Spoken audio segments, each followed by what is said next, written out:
Hey son.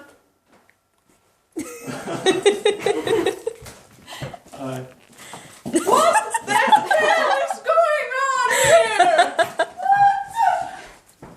Oh my god! Oh my god! What? Oh my god! Tuliko me itkee oikeesti?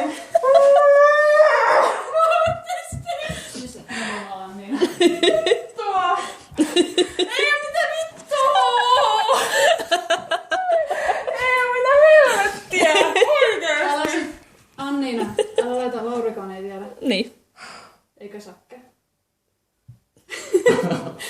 Oh my god, oikeesti. Mitä vittua, miten?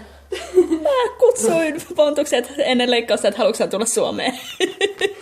Nainen vei istumaan. Oh my god. Mitä vittua?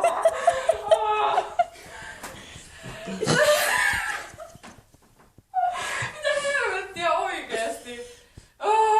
Mä en oo koskaan niinku... Se on näin kovaa järkytystä. Joo, tämmönen järkytys on niinku... Shokki. Tää on nyt ollut tiedossa 2 viikkoa.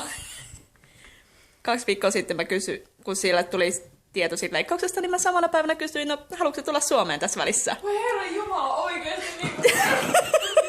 Sitten se oli silleen, että joo. Sitten me pohdittiin, että halutaanko me kertoa teille vai ei. Sitten me todettiin, että ei hauskempaa on sit, kun te näette, että me saadaan se kuvattua.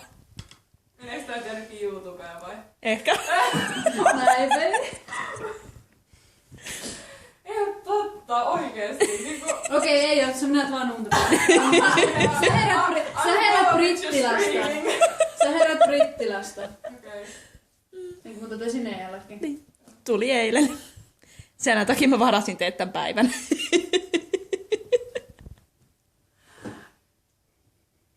Aivan!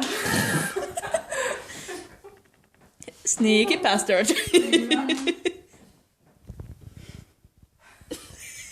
Ottakaa Laurin reaktio, se on vaan... Oh. Joo, Se silleen, on vaan sille mitään helvettiä. Wow. Kai se muuten ilmoittaa, kun se tulee. Noin kuuluu. ja mä voin itse asiassa laittaa viestiä, että hei sille Lauri, kerro kun oot ulkona, että sä saat sit auttaa mua hakea autosta jotain. Ei oo totta. Tää oli niin niinku, siis mä en osannut missään vaiheessa ottaa mitään tällaista, niin niinku, tiedät sä oikeesti. Niinku, Mä olen taitava. sä olet